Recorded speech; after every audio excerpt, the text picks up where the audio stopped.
word of the Monkey King's power spread across the realm, and mighty demon lords came to seek his friendship.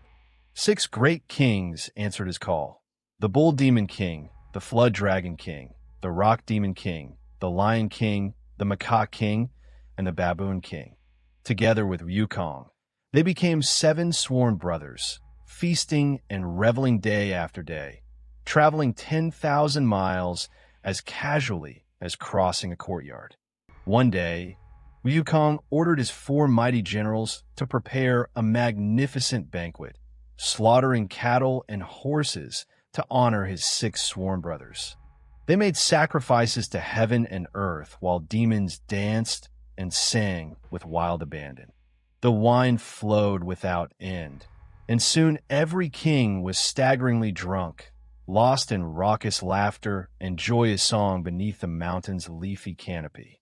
After seeing his 6 brothers off, Wukong rewarded his officers and lesser captains, then settled beneath the pines by the iron bridge.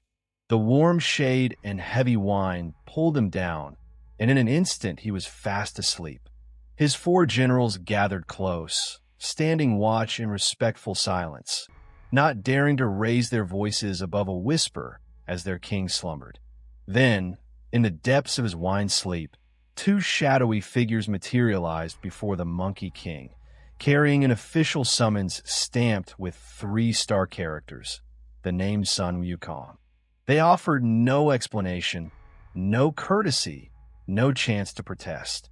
Without a word, they slipped a rope around him and seized his very soul, wrenching it free from the body that still slumbered beneath the pines beside the old iron bridge. Stumbling and staggering through the gray murk, the 2 figures hauled Wukong's soul toward a vast and terrible city that rose from the gloom. As the fog of wine slowly cleared from his mind, Wukong lifted his head and beheld an enormous iron plaque mounted above the city gates, upon which 3 great characters were inscribed in fire and rust: the Underworld, domain of the dead. Wukong started fully awake now, his golden eyes blazing with disbelief. The Underworld was the seat of Yama, the Lord of Death himself. What business had he there? The 2 messengers answered plainly and without emotion. His allotted years in the mortal world had run their course. They had come with official orders to collect his soul and drag it before the throne of the dead. Wukong's voice thundered through the iron gates of the dead city. He declared that he had long since transcended the 3 realms and freed himself from the 5 elements. He stood beyond the jurisdiction of any king, any god, any lord of mortality. How dared they, in their blind arrogance and foolhardy ignorance, send agents to chain his immortal soul and drag him before a throne he did not recognize or obey?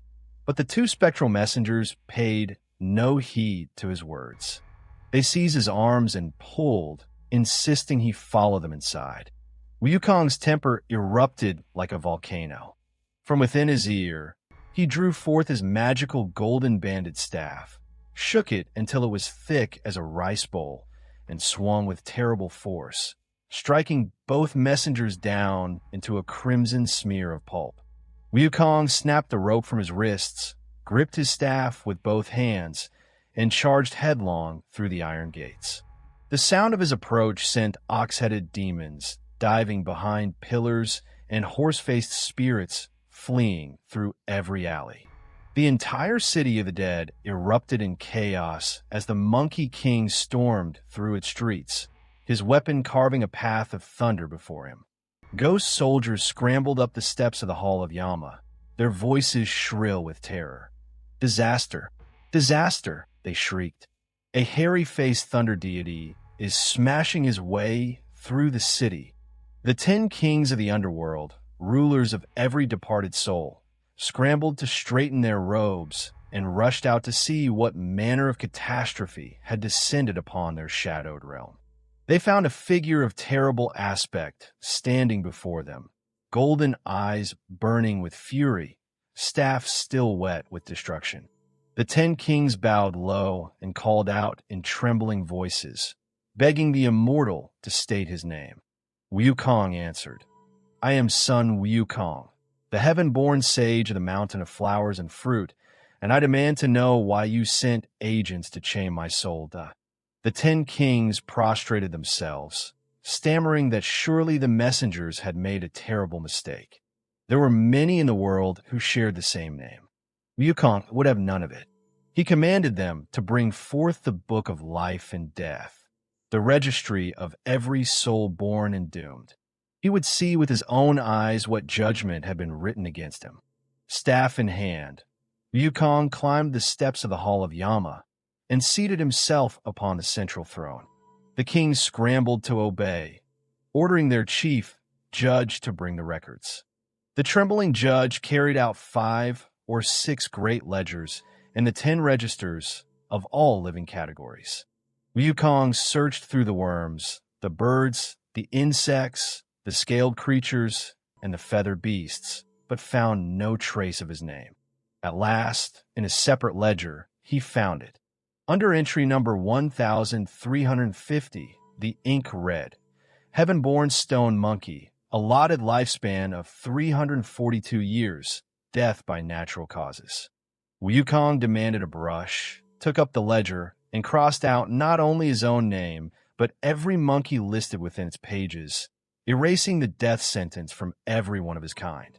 He slammed the ledger shut and roared, settled. I belong to no one now. Staff swinging, he fought his way back through the gates of the underworld.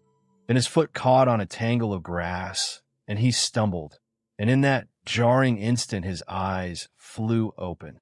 He was lying beneath the pines by the iron bridge, the morning light warm on his face. It had been a dream. He told his astonished monkeys everything. The summons, the underworld, the 10 kings trembling before him, and how he had struck every monkey's name from the book of death. The monkeys bowed until their foreheads touched the earth, weeping with gratitude. From that day forward, no monkey on the mountain would